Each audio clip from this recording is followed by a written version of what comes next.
विद्यार्थी मित्र नमस्कार. मी स्वामी एम एस, सहाय्यक शिक्षक शिरोडे स्कूल शिरोडे पुलाचे. स्वामी ऑनलाईन एज्युकेशनमध्ये आपल्या सर्वांचं सहर्ष स्वागत.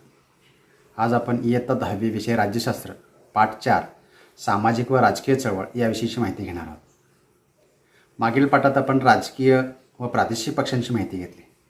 हे राजकीय पक्ष शासन आणि जनता यांच्यातील दुवा आहेत. जनतेचे सार्वजनिक प्रश्न शासन दरबारी मांडून सोडवण्याचा प्रयत्न करतात. समाजातील सर्वच मानवीय घटकांचा म्हणजे शेतकरी, कामगार, महिला, युवा वर्ग, ज्येष्ठ वर्ग या सर्वांचाच विचार करून प्रश्न सोडवित असतात. त्यांची भूमिका ही सर्वसमावेशक स्वरूपाची असते. मग ते प्रश्न स्वच्छतेपासून ते अवकाश संशोधनापर्यंत असो, या सर्वांचा विचार ते राष्ट्रीय भूमिकेचा विचार करून करतात. त्या दृष्टीने त्यांना पक्षाची विचारसरणी धोरणे ठरवावी लागतात.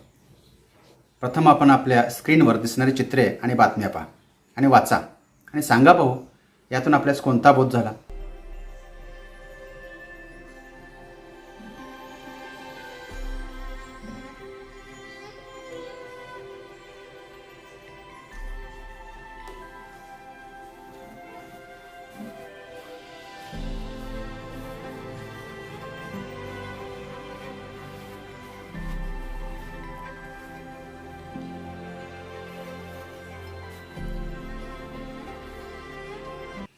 बरोबर ओळखलं. स्वतःला बुद्धिमान समजणारा मानव ज्या समाजामध्ये राहतो त्या समाजात या मानवानं अनेक वाईट चालीरीती परंपरा सुरू केल्या आणि जेव्हा त्याचा अतिरेक झाला तेव्हा याच समाजातील काही विचारवंतांनी, जागरूक नागरिकांनी, राजकीय गटांनी समाजातील या समस्या प्रश्नांबाबत व अनिष्ट प्रथेविरुद्ध आवाज उठवला. चळवळी करायला, शासनकर्त्यावर दबाव आणायला, समाजात जनमत तयार करायला सुरुवात केली आणि याचं फलित म्हणून काही अंशी यात यश मिळालं असल्याचं चित्र आज समाजात पाहायला मिळत आहे. उदाहरणार्थ द्यायचं झालं तर बालविवाहात 50%हून अधिक घट झाली आहे. हुंडाविरोधी चळवळ उभी आहे. समाजातील कुपोषण विरोधी, मद्यपान विरोधी चळवळ निर्माण होऊन त्यात अनेक गावात संपूर्ण दारूबंदी झाल्याचं पाहावयास आपल्यास मिळत आहे.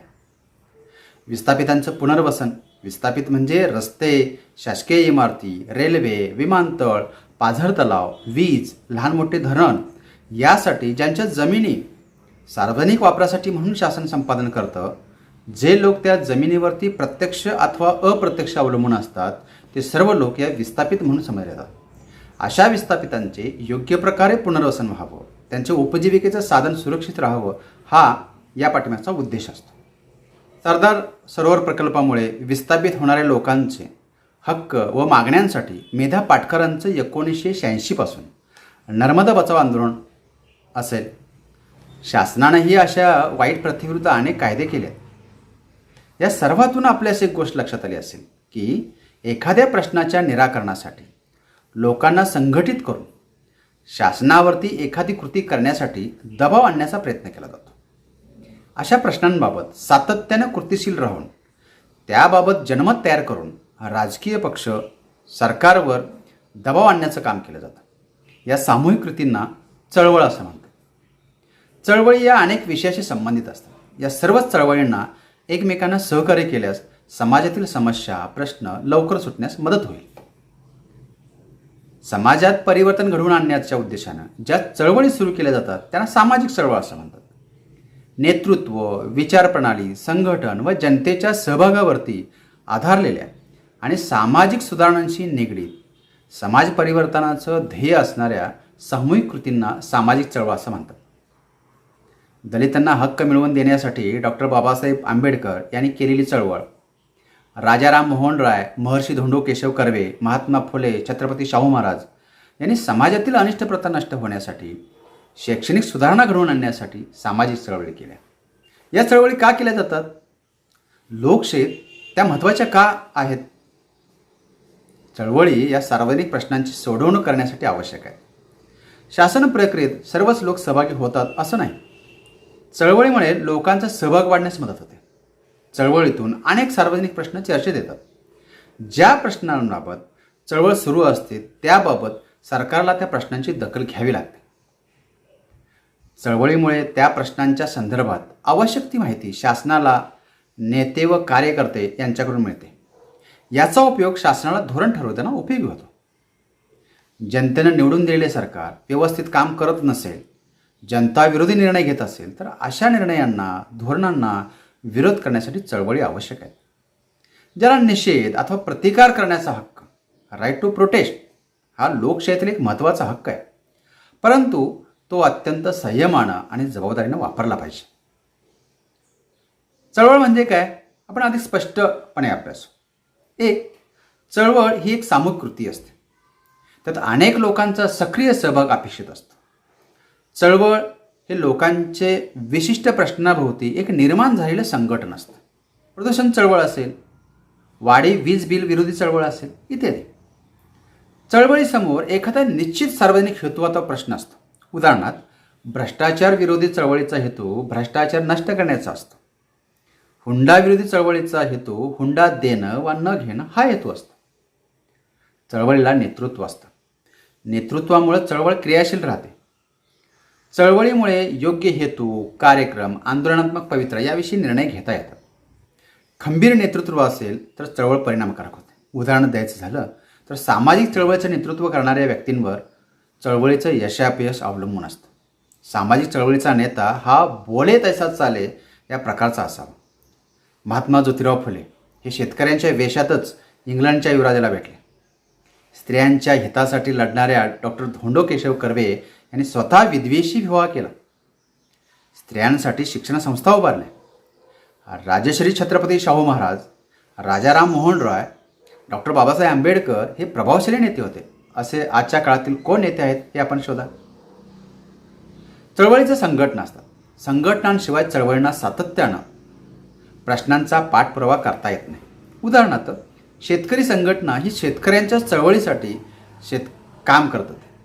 तशीच कामगार संघटना कामगारांसाठी काम करते. चळवळीला जनतेचा पाठिंबा आवश्यक असतो. चळवळीतील प्रश्न जनतेशी निगडीत असले पाहिजेत. चळवळी निश्चित कार्यक्रम ठरवावा लागतो. तुमच्या आता लक्षात आलं असेल चळवळ म्हणजे नेमकं काय. थोडीशी आपण चर्चा करूया. चळवळी जरी एकाच प्रश्नाचा पाठपुरावा करत असल्या तरी चळवळीमागे एक व्यापक विचारसरणी असते. ही विचारसरणी सामाजिक चळवळीस स्थैर्य प्राप्त करून देणारा एक महत्त्वपूर्ण घटक आहे. विचारसरणी चळवळीस निश्चित दिशा प्राप्त करून देण्यासाठी आवश्यक ठरते. विचारसरणीमुळं चळवळी आपल्या उद्देशापासून भरकटत नाहीत. या विचारसरणीशी साम्य असणाऱ्या घटकांकडून चळवळीस पाठिंबा मिळतो. प्रत्येक सामाजिक चळवळीला वैचारिक आणि तात्विक अशा बाजू असतात. सामाजिक चळवळीमुळे समाजातील अनिष्ट रूढी आणि प्रथा यांच्या मुळावरच घाव घालण्यात येतो व समाजात नवीन विचारांचा, आधुनिक विचारांचा प्रसार होतो. उदाहरणच जर द्यायचं झालं तर बालविवाह अथवा हुंडाविरोधी चळवळीतून लोकशाही, महिलांचं सक्षमीकरण, सामाजिक समता असे नवीन विचार आणि मूल्य ही व्यापक सरणी यामागे आहे. मेधा पाटकर यांच्या नर्मदा बचाव आंदोलनामागे सरदार प्रकल्पग्रस्त, आदिवासी, शेतकरी यांच्या विस्थापितांचा प्रश्न होताच.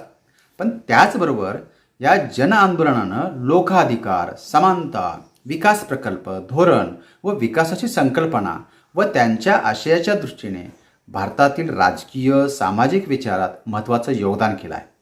इतकंच नव्हे तर महात्मा गांधींनी प्रचलित केलेल्या सत्याग्रहाच्या संकल्पना व व्यवहाराचं समकालीन रूप व आशयही या आंदोलनापुढे आला. सामाजिक चळवळींना विशिष्ट ध्येय तसंच वैचारिक अधिष्ठान असतं.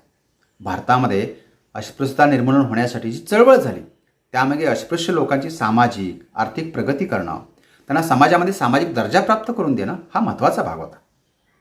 या आंदोलनावरती, त्यांच्या विचारसरणीवरती जनतेचा विश्वास असतो आणि पुढे काही चळवळी यथावकाश त्यांचं राजकीय पक्षामध्ये रूपांतर होत असतं.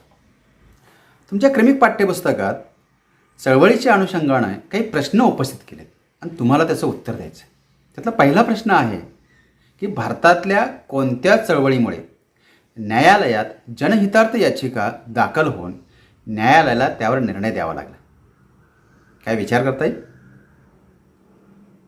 जनहितार्थ याचिका, ज्याला आपण पब्लिक इंटरेस्ट लिटिगेशन असं म्हणतो. अन्यायग्रस्त वा शोषित व्यक्तीला न्याय मिळवून देण्यासाठी तिसऱ्या पक्षाने दाखल केलेली याचिका म्हणजे जनहितार्थ याचिका. जनहितार्थ याचिका म्हणजे न्यायालयात जनतेच्या हितासाठी अथवा लाभासाठी दाखल केलेला खटला. ज्यातून जनतेच्या आणि मोठ्या समूहाच्या हितसंबंधांचं रक्षण केलं जातं.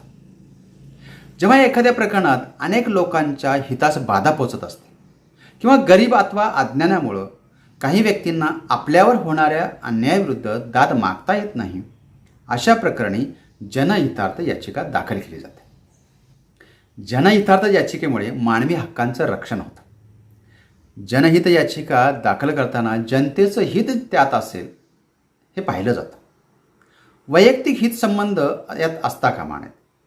समाजहितासाठी कोणतीही व्यक्ती साध्या पोस्ट कार्डवर आपली तक्रार लिहून पाठवू शकते.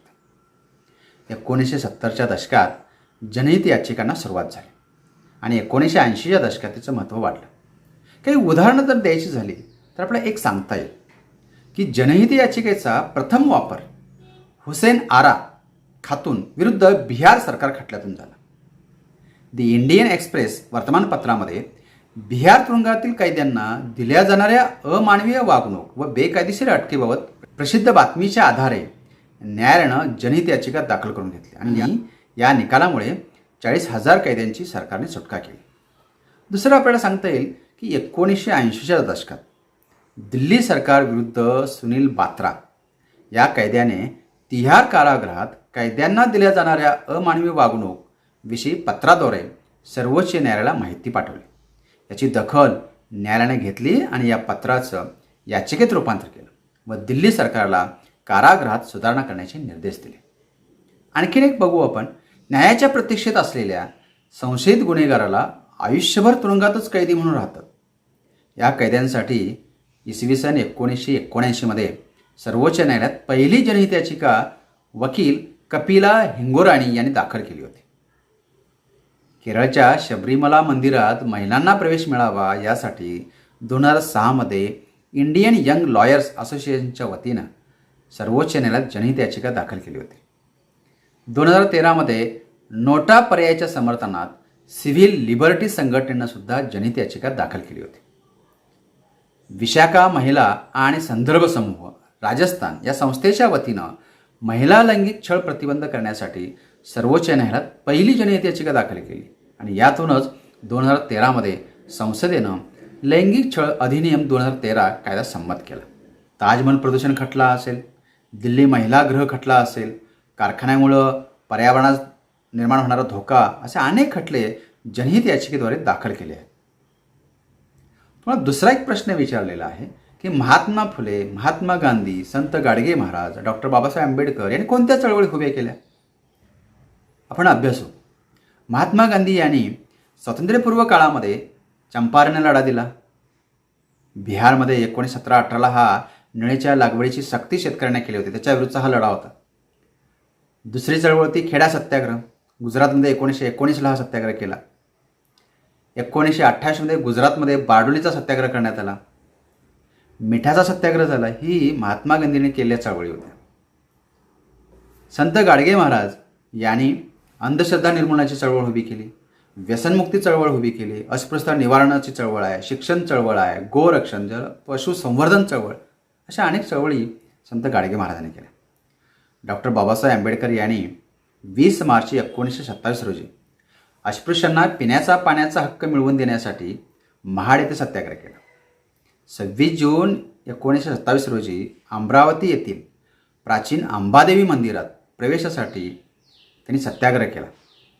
पुण्यामध्ये पर्वती टेकडीवरील जे मंदिर आहे ते अस्पृश्यांना दलितांना खुलं करावं यासाठी 13 ऑक्टोबर 1929 रोजी पुणे पर्वती सत्याग्रह त्यांनी केला. इतकंच नव्हे तर 2 मार्च 1930 रोजी नाशिकच्या काळाराम मंदिरात प्रवेश मिळण्यासाठी सत्याग्रह केला. त्यावेळेला नाशिकमध्ये 8,000 महार सत्याग्रहांनी काळाराम मंदिर सत्याग्रह यशस्वी केला.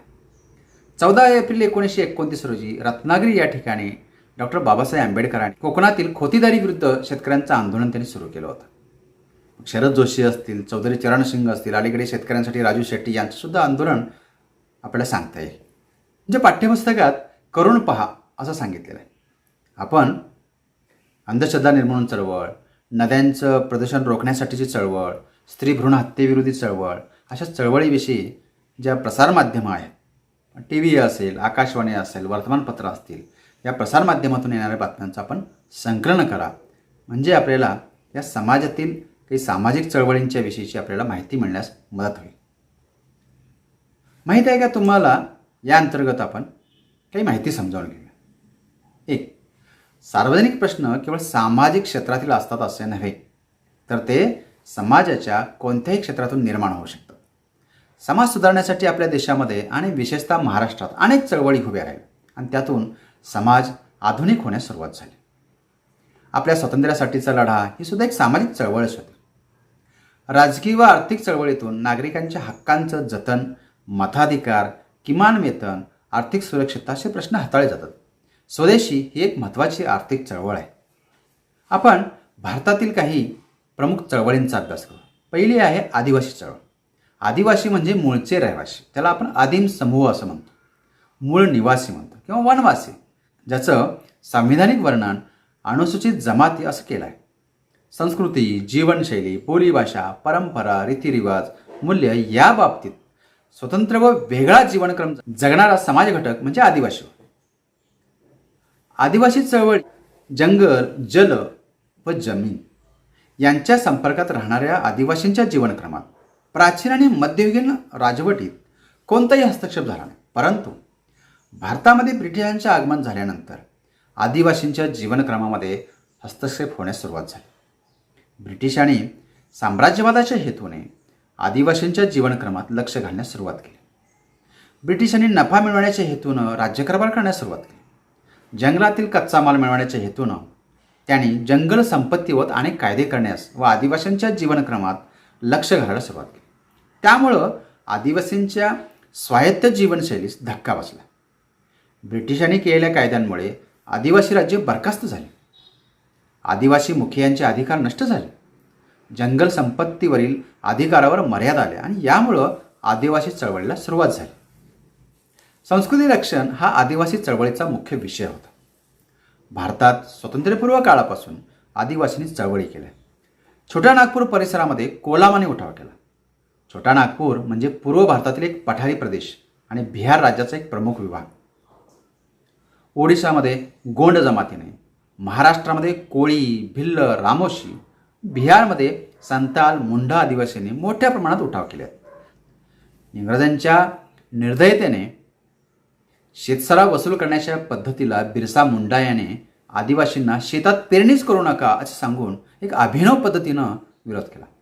1857 साली छोटा नागपूर प्रदेशात मुंडा आदिवासीच्या शेतजमिनी काढून घेतल्या होत्या. तेव्हा मुंडा जमिनीचे प्रमुख सरदार यांनी इंग्रजाविरुद्ध लढा दिला आणि त्याचा प्रभाव या बिरसा मुंडांवरती पडला. त्यांनी इंग्रजांच्या गुलामीत असलेल्या आदिवासी समाजाला मुक्त करण्यासाठी क्रांतिकारक चळवळ केली. इंग्रजांनी दारूवाड्यांना परवानगी दिली होती, त्याला बिरसा यांनी विरोध केला. आदिवासी लोकांना शिक्षणाचं महत्त्व पटवून दिलं. सर्व मुंडा लोकांना एकत्र करून इंग्रजाविरुद्ध उठाव केला. समाजामध्ये नवचेतना निर्माण केली. बिरसांनी स्वराज्याची घोषणा करून इंग्रज शासनापुढे सशक्त आव्हान निर्माण केलं.